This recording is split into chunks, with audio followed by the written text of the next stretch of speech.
देश के प्रधानमंत्री बोलते हैं कि मैंने ट्रेन स्टेशन पर चाय बेचा है, ठीक है, हमको उससे कोई इनकार नहीं है।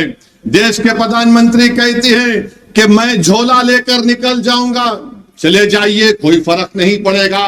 देश के प्रधानमंत्री कहते हैं कि मैं भारत का बेटा हूं, जैसा हम दक्षिणी जबान में बोलते कि चोरा चोरा मिलके गावा बांट लिए।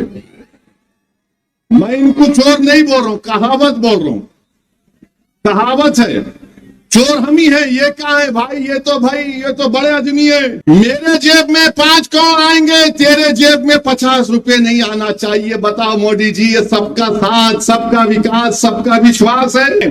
क्या उद्धव ठाकरे ने साथ नहीं दिया CAA के कानून के वक्त, ट्रिपल तलाक के कानून में साथ नहीं दिया?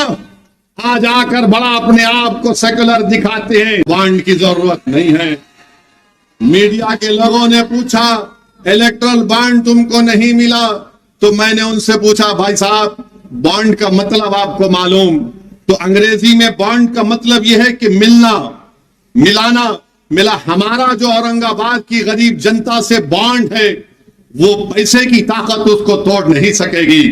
जो 2019 में इम्तियाज जलील को आपने कामयाब करके जो बॉन्ड आपको और इम्तियाज जलील का आपने मजबूत किया, मुझे यकीन है कि इंशाअल्लाह ताला 13 मई को वही बॉन्ड कामयाब होगा। मुझे यकीन है कि जिन लोगों ने, जिन पार्टीज को इलेक्ट्रल बॉन्ड में करोड़ रुपए मिले, गरीब कभी उनको माफ करने वाला नहीं है। आप अंदाजा लगाइए कि गुजरात का एक किसान है, उसको कुछ नहीं आता, उसके जरिए से बीजेपी को करोड़ों रुपए मिल गए। अरे वो किसान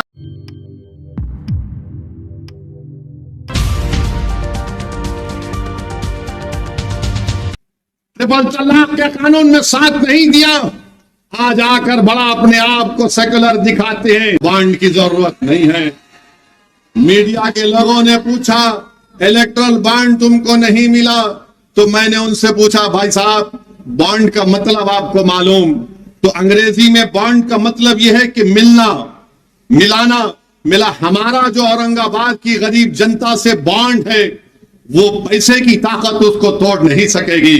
जो 2019 में इम्तियाज जलील को आपने कामयाब करके जो बॉन्ड आपको और इम्तियाज जलील का आपने मजबूत किया, मुझे यकीन है कि इंशाअल्लाह ताला 13 मई को वही बॉन्ड कामयाब होगा। मुझे यकीन है कि जिन लोगों ने, जिन पार्टीज को इलेक्ट्रल बॉन्ड में करोड़ रुपए मिले, गरीब कभी उनको माफ करने वाला नहीं है। आप अंदाजा लगाइए कि गुजरात का एक किसान है, उसको कुछ नहीं आता, उसके जरिए से बीजेपी को करोड़ों रुपए मिल गए। अरे वो किसान जो मर रहा है आज महाराष्ट्र में, वो किसान जो महाराष्ट्र में खुदकुशी कर रहा है, आज आप उसकी लाशों पर सियासत करते हैं। बताइए मेरे अजीज दोस्तों और बुजुर्गों, जो पार्टी करोड़ों रुपए बड़े बड़े कंपनी से लेती है, अगर आप उनको वोट देंगे तो क्या वो आपके लिए कोई काम करेंगे? कोई आपके लिए कानून बनाएंगे? देश के प्रधानमंत्री बोलते हैं कि मैंने ट्रेन स्टेशन पर चाय बेचा है, ठीक है, हमको उससे कोई इनकार नहीं है। देश के प्रधानमंत्री कहते हैं कि मैं झोला लेकर निकल जाऊंगा, चले जाइए, कोई फर्क नहीं पड़ेगा। देश के प्रधानमंत्री कहते हैं कि मैं भारत का बेटा हूं, मैं इस देश का बेटा हूं।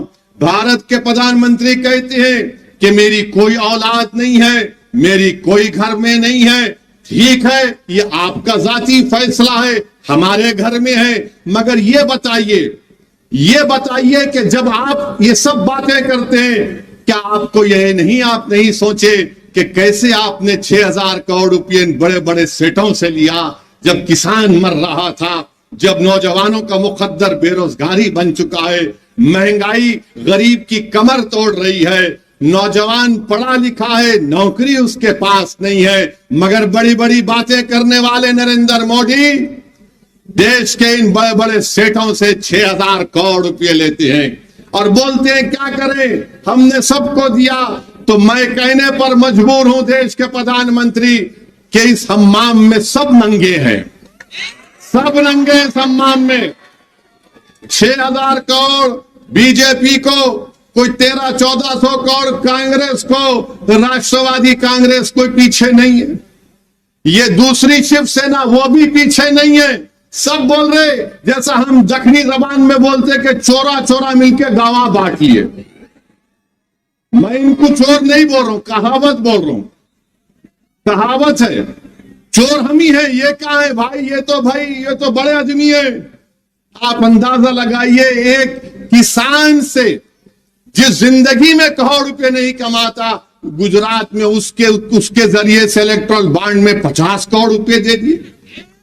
अभी आपने 4 दिन पहले सुना होगा, हमारे देश के प्रधानमंत्री मोदी कह रहे थे खाने को मुद्दा बना दिए, खाने को मुद्दा बना दिए। मीडिया ने रिपोर्ट किया, बोले कि फुला त्योहार में गोश्त नहीं खाना। ठीक है, मत खाइए। अगर मैं ये कहूं कि असदुद्दीन ओवैसी रमजान में 30 दिन रोजे रहता, तुम भी नहीं खाना? अगर मैं ये बोला कि मैं 30 दिन रोजे रहता हूं, सुबह 4:45 से दूसरे दिन 6 बजे तक कुछ भी नहीं खाना, 6:30 बजे तक, तो दूसरी जनता बोलेगी क्या पागल है ये? तू रोजा रह रहा, मेरे को क्या करना है? मेरे को खाना है। मगर मोदी जी बोलते नहीं। अब हम मोदी जी से पूछना चाह रहे हैं, चलिए आपने गोश्त की बात की, तो एक अलाना कंपनी है, एक्सपोर्ट कंपनी बीफ की, उन्होंने इनको 5 करोड़ रुपए दिए। मोदी जी की पार्टी को 5 करोड़ रुपए दिए, और शिवसेना को भी कुछ शायद 50 का कुछ नंबर है, या उनको भी दिए। अब जब शिवसेना पावर में थी बीजेपी के साथ, ये बात मैं हमारे कुरैशी भाइयों के लिए कह रहा हूं, हमारे कुरैशी भाइयों के लिए कह रहा हूं, तो मोदी जी बोलते हैं कि 5 करोड़ मैं ले सकता हूं गोश्त की कंपनी से, तू दुकान नहीं खोलना। मेरे जेब में 5 करोड़ आएंगे, तेरे जेब में 50 रुपए नहीं आना चाहिए। बताओ मोदी जी, ये सबका साथ, सबका विकास, सबका विश्वास है?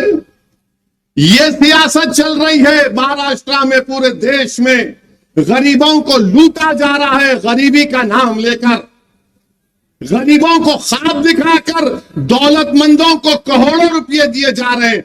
अब ये कुरैशी बरादरियों को और हमारे जो दलित भाई गोश्त का कारोबार करते हैं, उनको हम क्या कहते हैं? उनको हम खथिक कहते हैं ना, खथिक। अब आप देखो कि मोदी जी बोले कि इस गोश्त को मुद्दा बना दिए, मगर इनकी सरकार ने वादा किया कि मीट प्रोसेसिंग यूनिट्स के लिए 29,610 करोड़ रुपए देंगे। 29,610 करोड़ रुपए। अरे भाई, वो गरीब क्या करेगा फिर बताओ? आप पॉलिसी बनाएंगे और गाली सबको देंगे। तो मेरे भाई, चाहे बीजेपी हो, चाहे शिवसेना हो, राष्ट्रवादी हो, इन सबको बड़े बड़े पैसे मिल रहे हैं। तो आपसे मैं अपील कर रहा हूं कि आपने अपनी एक आजाद आवाज को, इम्तियाज जलील को कामयाब किया, जिसने औरंगाबाद की पार्लियामेंट कॉन्स्टिट्यूंसी में अमन को मजबूत किया, भाईचारगी को मजबूत किया। और आज आप देखते क्या है कि इम्तियाज जलील की कामयाबी को रोकने के लिए 2 शिवसेना, 2 राष्ट्रवादी कांग्रेस, 1 बीजेपी और 1 आपके कांग्रेस, 6 मिलकर इम्तियाज जलील को रोकने को आ रहे हैं।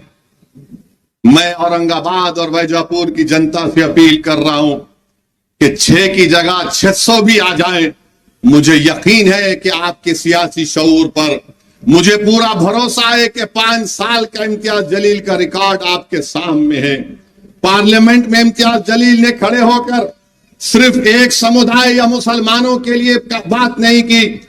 जब इम्तियाज जलील के सामने मुद्दा आया मराठा आरक्षण का, तो हमने उठकर इम्तियाज जलील ने कहा कि मराठाओं को आरक्षण मिलना चाहिए।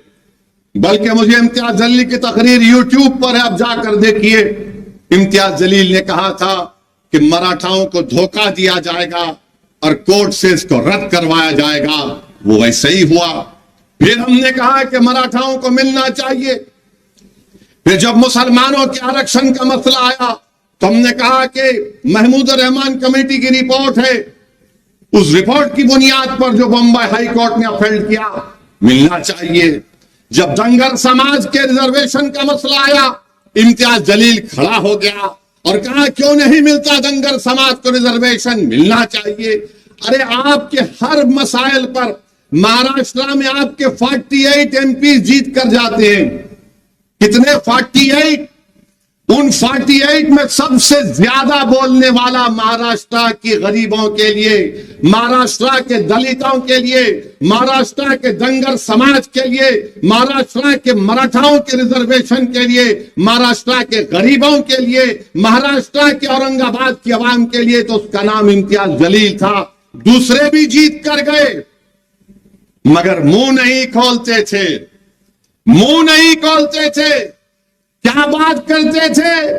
हमारा पार्टी, हम इसको तोड़ के आ गए, हम उसको लेकर आ गए। महाराष्ट्र की आवाम के लिए, गरीबों के लिए अगर कोई बात कर रहा था तो 5 साल तक भारत की पार्लियामेंट में इम्तियाज जलील था। मेरे अजीज दोस्तों और बुजुर्गों, जो लोग इम्तियाज जलील को गाली देते हैं, अरे बताओ, इसी वैजापुर में यहां पर एक गांव में एक मंदिर के लिए इम्तियाज जलील ने अपने MP लैड फंड से 15 लाख रुपए दिए। कौन सा घर विलेज है ना, वाकला मनोर गांव में, वहां पर इम्तियाज जलील ने दिए। क्यों दिए? यकीनन इम्तियाज जलील एक मुसलमान है, मगर क्या मुसलमान होने के नाते मैं किसी से नफरत कर सकता हूं? नहीं कर सकता हूं। मैं अगर मैं सच्चा मुसलमान हूं तो मैं किसी से नफरत नहीं कर सकता, मुझे सबसे मोहब्बत करने का हुक्म दिया गया।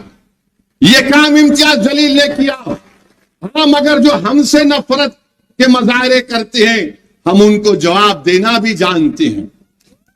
एक 20 साल तक शिवसेना के MP थे, 20 साल तक थे। क्या बोलते थे इम्तियाज साहब? खान पान बोलते थे ना। हटो भाई जरा, हाँ, खानिया बान बोलते थे ना। अब उनका निशान क्या है? अब उनका निशान क्या है? कहां गया खान बान? कहां गया? बहुत बोलते थे। तो कुदरत का निजाम है, जो ज्यादा बकबक करता उस पे ही गले में सांप पड़ जाता।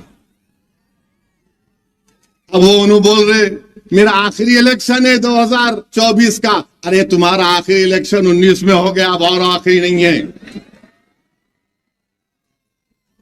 हर बार गाली देते थे, हर बार लड़ाने का काम करते थे।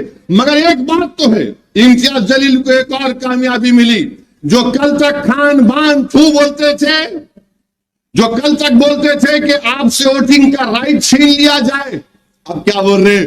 औरंगाबाद की आवाम, हिंदू, मुसलमान, सिख, ईसाई, सबको मेरा सलाम।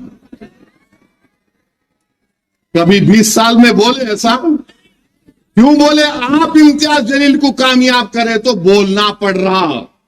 ये तब्दीली इम्तियाज जलील ने औरंगाबाद की जनता में और औरंगाबाद की आवाम को पैगाम देकर किया। तो इन लोगों का अब इम्तियाज जलील से अब भाग रहे हैं। इम्तियाज जलील बहुत आगे, अरे इसकी इम्तियाज जलील के कदमों पर चल रहे हैं, अब इम्तियाज जलील के नक्शे कदम पर चल रहे हैं। मगर मुझे यकीन है कि इंशाअल्लाह ताला 13 मई के दिन आप तमाम एक होकर औरंगाबाद की आवाम इम्तियाज जलील को जो कामयाब करेगी, वो आपकी कामयाबी होगी। दोबारा वो अमन की कामयाबी होगी, वो मजलूमों की कामयाबी होगी, वो गरीबों की कामयाबी होगी, किसानों के हक की कामयाबी होगी, दलितों को मजबूत बनाने की कामयाबी होगी, मराठाओं को उनको आरक्षण दिलाने की कामयाबी होगी, धनगरों को उनका शेड्यूल ट्राइब स्टेटस दिलाने की कामयाबी होगी। मैं आपसे वादा कर रहा हूं कि ये काम MIM पार्टी कर रही है। आपसे अपील करने आया हूं कि मुत्तहदा तौर पर अपने वोट का इस्तेमाल करिए। और याद रखिए मेरी इस बात को कि UAPA का कानून आया, तो यही शिवसेना ने मोदी का साथ दिया था। CAA का कानून आया, यही शिवसेना ने मोदी का साथ दिया था। ट्रिपल तलाक का कानून आया, यही शिवसेना ने मोदी का साथ दिया। मेरे भाई, मेरे बुजुर्गों, मेरी इज्जतदार मां और बहनों, आज चुनाव आ रहा है तो MIM पार्टी और ओवैसी को गाली दी जाती है। जब CAA का कानून बन रहा था पार्लियामेंट में, यही शिवसेना के लोग नरेंद्र मोदी का साथ दे रहे थे।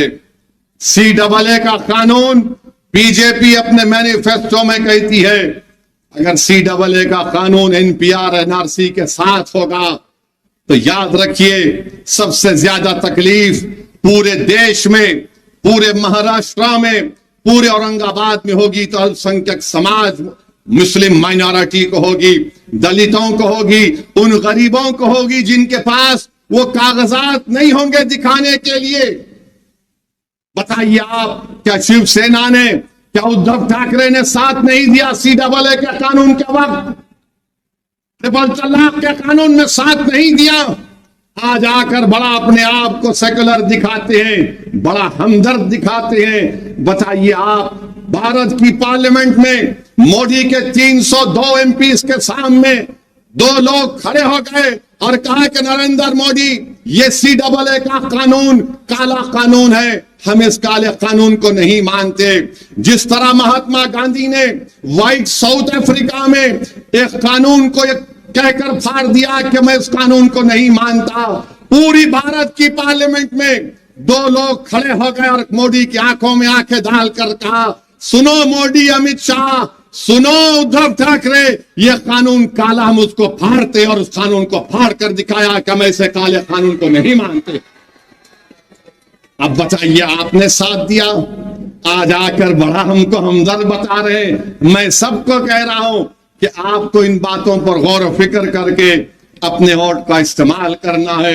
मैंने करीब से इम्तियाज जलील साहब को देखा, बड़ा करीब से देखा हूं। मैं आपको जिम्मेदारी के साथ कह रहा हूं कि इस शख्स के दिल में एक हमदर्दी है गरीबों के लिए, कमजोरों के लिए, मजलूमों के लिए।